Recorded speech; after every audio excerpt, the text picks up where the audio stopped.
Bueno, lo siguiente, en primer lugar, acá la compañera planteó el principal problema político, me parece, que es este tema de cómo lo dirigimos a la oposición para intervenir, y si eso cambia nuestra táctica de frente antiimperialista o no, y demás.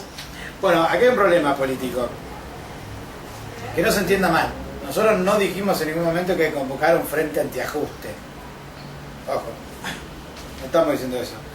Nosotros no vemos a la oposición, ya sea de centro izquierda o de derecha, desarrollando ningún tipo de orientación de movilización popular ni nada en oposición al ajuste.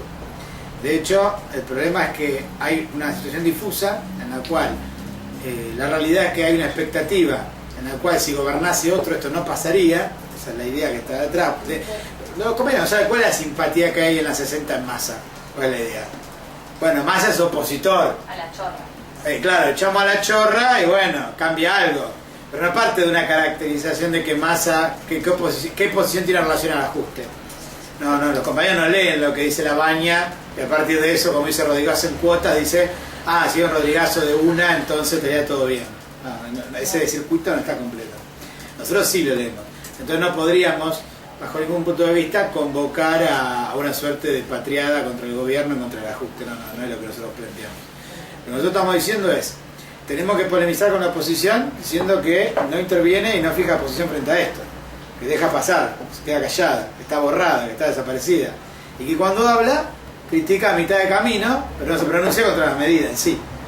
Concretamente, a partir de este debate, se me ocurría, por ejemplo, la formulación concreta, que la bancada del FIT, en los distintos estamentos que tiene representación, diputados provinciales, concejales y a nivel nacional, presentan proyectos de declaración ante cada medida del gobierno para pronunciarse y votar.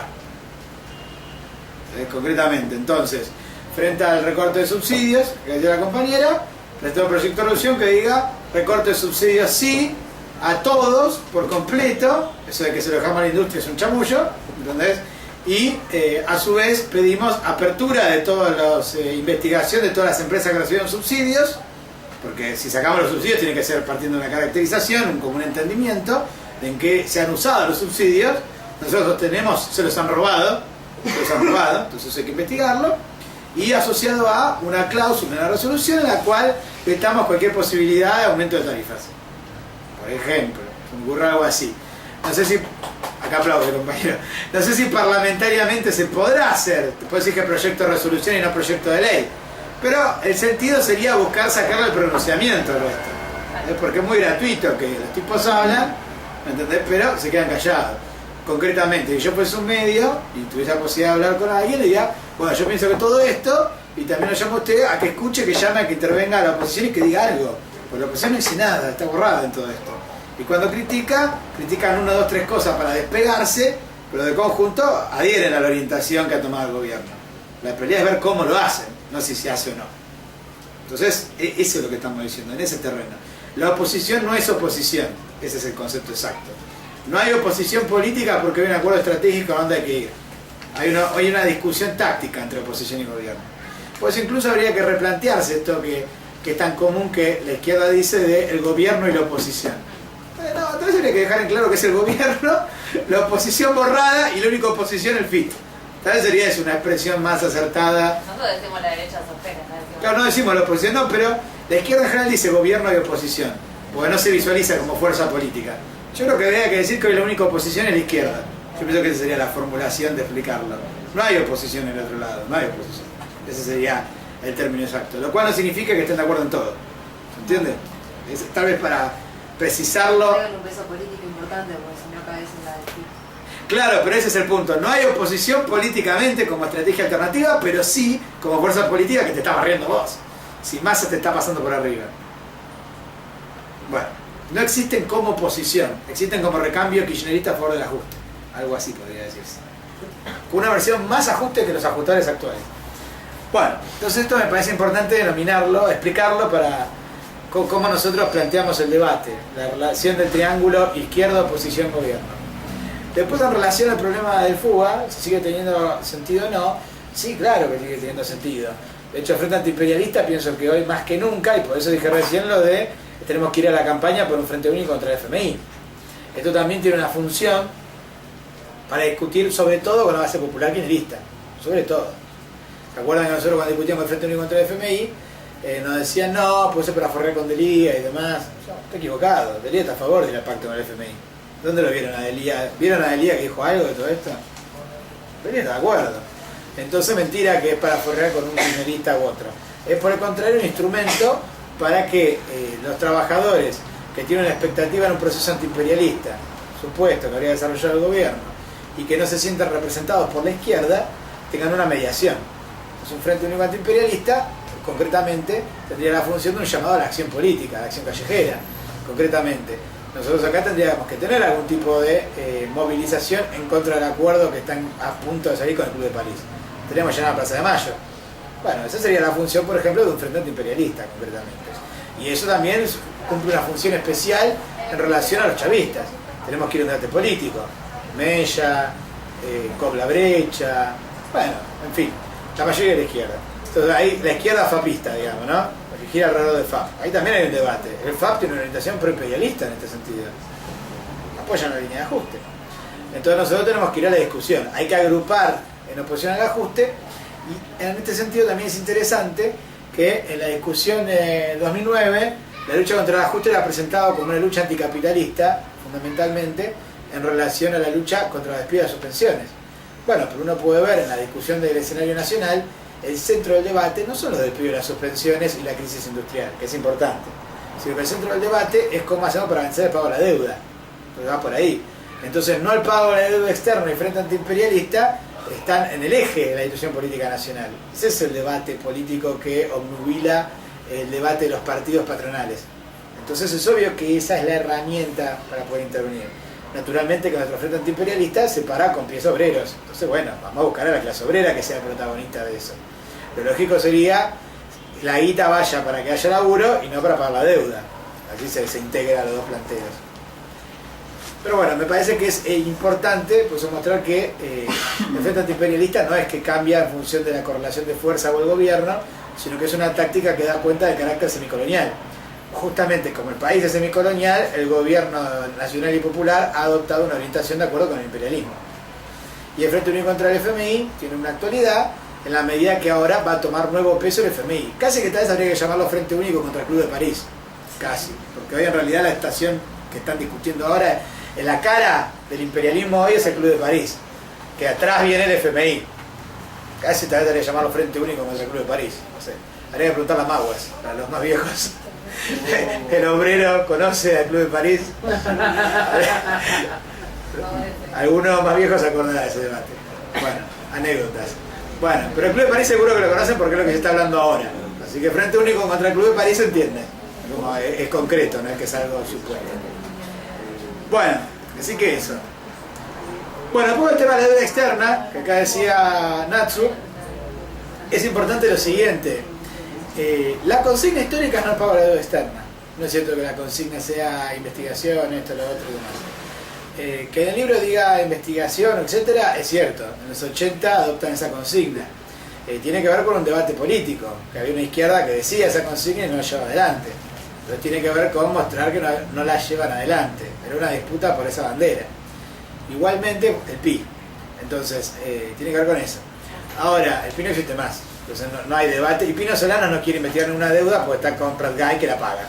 Entonces, es verdad que la consigna no es que está en discusión quién la aplica, porque es cierto que una apertura a una investigación abre una deliberación. Tampoco es cierto que sea la panacea. Correa, por ejemplo, hizo su propia investigación, trucha, limitada, pero investigación al fin, y al final acordó y se cagó en todos. O sea que no es cierto que sea que solucione nada.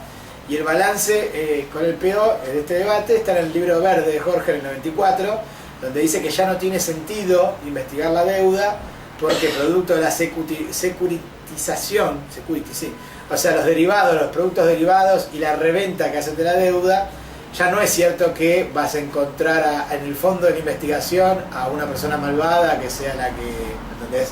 El fondo buitre, sino que lo que vas a encontrar en el fondo es un jubilado en Italia. Claro, porque ellos han revendido, subdividido, han generado otros productos. Entonces, claro, la interconexión mundial de la crisis genera ese tipo de situaciones. Entonces, claro, por eso el 94 dice, bueno, acá el problema es discutir cómo hacemos para salvar el país, digamos. En función de eso, discutir si se paga o no y cómo, no tanto de quién la tiene, cómo fue, etc.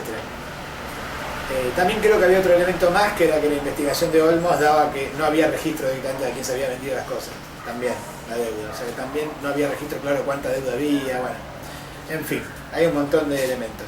El elemento de peso igualmente para no pagar la deuda es su origen ilegítimo, la dictadura militar, gobiernos que entregaron al país, gobiernos... La mayoría es de tasa de interés. La tasa de interés, claro, ya se pagó los capitales 3 veces. Entonces el debate político es ese, el origen, y ya se ha pagado el capital, y que de hecho el problema político es que el país no lo puede pagar. Ese es el argumento principal. Ponele que incluso no hubiésemos pagado el capital y que sea legítimo. Bueno, un gobierno que defiende el país y a la mayoría trabajadora, como cualquier padre de familia o madre de familia, si no tiene para darle de comer a los hijos, no les paga al banquero.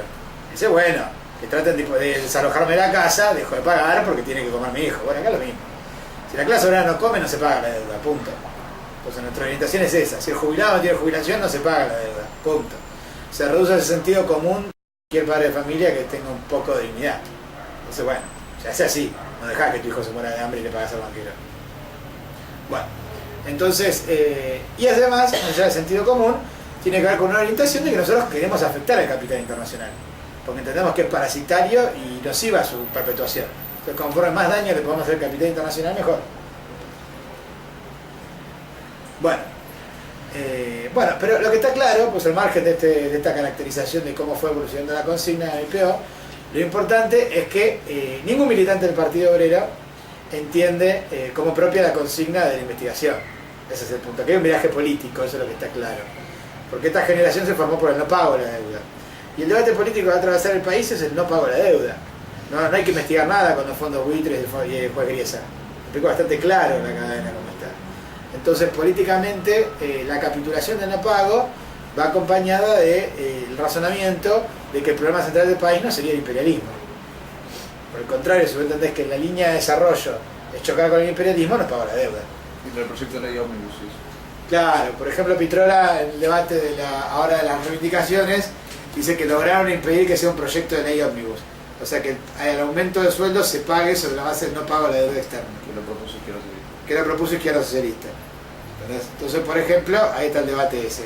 ¿Nosotros qué respondemos? Es verdad que no tiene por qué ser en base al no pago de la deuda externa. Si es en base a la eliminación del IVA y un impuesto extraordinario a la industria, tampoco me quejo. ¿Me entendés? Está todo bien.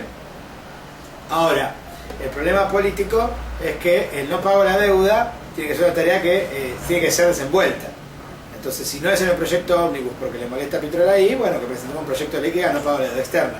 Porque es evidente que por más que el movimiento obrero no lo toma, porque es verdad que no hay marchas por no pago de la deuda externa, como diría Solano, está inscrito objetivamente en el curso del Rodrigazo.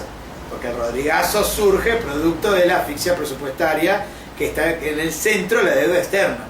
No hay combate contra el Rodrigazo sin combate contra el pago de la deuda externa.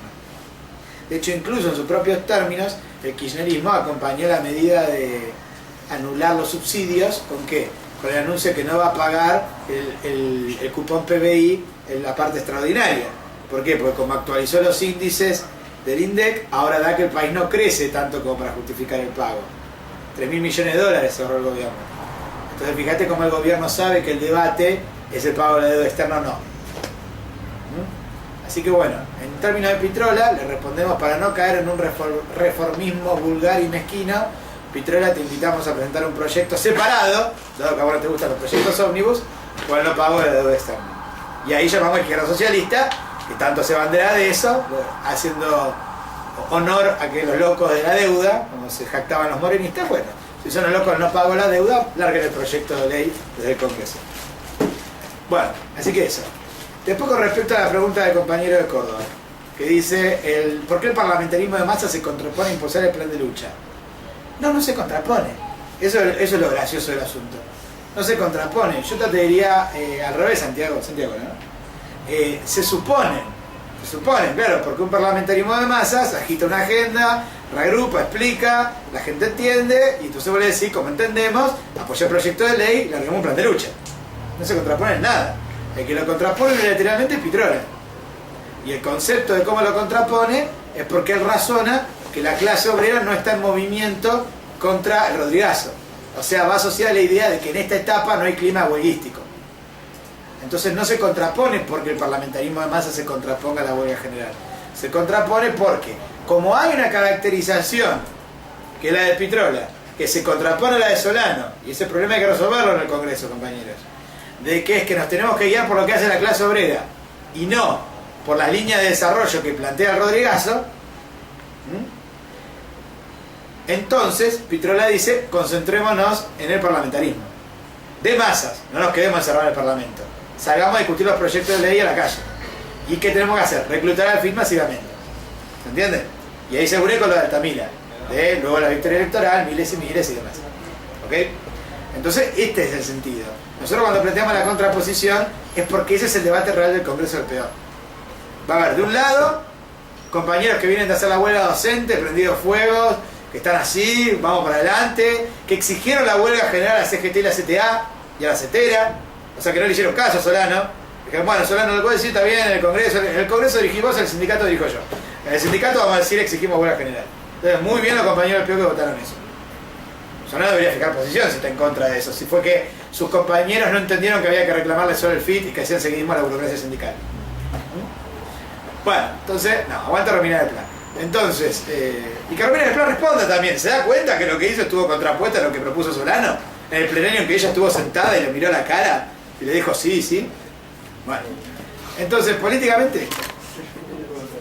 Y nosotros vamos por la huelga general. Y acá viene un instrumento que es muy importante. No solo el Frente Único contra el FMI, sino también un frente político reivindicativo por la huelga general. Y este es el punto. Que también va en la misma línea que lo discutíamos antes. Para nosotros un frente político reivindicativo por la huelga general no es contrapuesto al FIT. De hecho, al revés. Pensamos que el FIT debería ser el principal impulsor de eso. Porque es el que tiene lugar ganado en la línea de la victoria electoral. ¿No? Bueno, si 1,5 millones de votos, convoca vos a la lucha por la huelga general. Ahora, el FIT piensa que eso es disolver el FIT. Entonces, ese es el razonamiento que ha planteado el PO, y el perro Santillán ha planteado que el FIT no importa, me chupó huevo, y la huelga general hay que reclamarse de la burocracia. Si la burocracia no la convoca, a nosotros no nos compete estar desarrollando una huelga general por abajo, preparar la huelga general. Por eso nuestra consigna impulsar la huelga general no es solamente propagandística, es preparar. Casi tal vez debería decir preparar la huelga general más que impulsar, tal vez sería más claro el concepto. Nosotros decimos, ¿cómo preparamos la huelga general? Como se hizo en el 75. ¿Cómo se logró en el 75? Quebrando el pacto social. ¿Cómo se quebró el pacto social? Por medio de una movilización unitaria de las comisiones internas combativas que comenzaron a agruparse en coordinadas interfabriles y fueron desenvolviendo paros en sus lugares de trabajo. Entonces, claro, no es que para que haya paro en mi lugar de laburo tengo que convocar la huelga general. Primero tendría que haber paro en mi lugar de laburo y de ahí ir generando las condiciones para la huelga general. ¿Eso significa que tengo que tener en paro mi lugar de trabajo hasta que haya huelga general? No, compañero. No hay lugar de trabajo que aguante. No, no es eso lo que estamos diciendo. Significa que hay que desarrollar un proceso de lucha ofensivo en el lugar de laburo, explicándole a los compañeros que si nosotros no vamos al paro por nuestro reclamo en nuestro lugar de laburo, no esperemos a la burocracia nada. Pues la burocracia, por más que le reclamemos nosotros, por más que escribamos un volante de cualquier agrupación clasista diciendo que la CGT, la CTA, bla, bla, si nosotros no desarrollamos un proceso de lucha real en el lugar de laburo donde estamos nosotros, vamos fritos. La huelga general de la CGT contra el Rodrigazo fue la conclusión de que hubo paros en decenas y decenas de fábricas antes y organizaciones frentistas a nivel regional que impulsaron la movilización callejera reclamándolo. Acá debería haber una marcha convocada por el FIT a la Plaza de Mayo exigiendo a la CGT y la CTA la huelga general. Eso debería haber. ¿Y eso debería ser qué? El 1 de mayo que viene. ¿Y ese 1 de mayo que viene cómo debería ser? ¿Del FIT nada más? No. Debería ser del Frente Político Reivindicativo, de todo lo que queremos la huelga general. Eso para el PO significa orientación contrarrevolucionaria de petardismo sindical que hace seguidismo a la burocracia sindical porque queremos que todavía existe.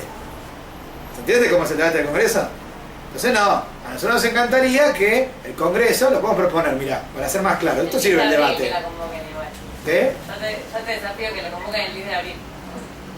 El 10 de abril también, claro, el 10 de abril vamos a la Plaza de Mayo, claro, por ejemplo, estaría bien. Bueno, pero entonces hay una consigna más para proponer, para ordenar, una propuesta del Congreso. Que el 22 Congreso del PO vote que el 1 de mayo convoca al FIT a todos los luchadores que quieren huelga general. O sea, no vamos con Micheli a la plaza. Vamos con los que quieren huelga general. Y si Micheli quiere venir a la plaza, que firme que quiere huelga general de las 5 centrales. Ya, Eso estaría bueno, ¿no? Eso es una buena propuesta para entender quiénes tienen que ser los aliados y quiénes los enemigos. ¿Michel es un aliado? No. Michel no plantea la huelga general. Está en contra incluso. Está en contra. Va a ir ahora a la huelga general 10, pero no desenvuelve la orientación del plan de lucha. Va a la huelga general para desactivar el plan de lucha. Casi que con esta burocracia masista es más importante el plan de lucha que la huelga general. ¿Se entiende? ¿Se entiende lo que acabo de decir? Pues la huelga general se presenta como una medida efectista para darse papiros de luchadores, cuando de hecho no desenvuelven en el lugar de laburo donde están una lucha por quebrar a la patronal en las paritarias y conquistar aumentos de 9.000 pesos. O de recomponer el salario significativamente de los trabajadores luego una devaluación del 30%. ¿Se entiende? O sea, concretamente, Maturano,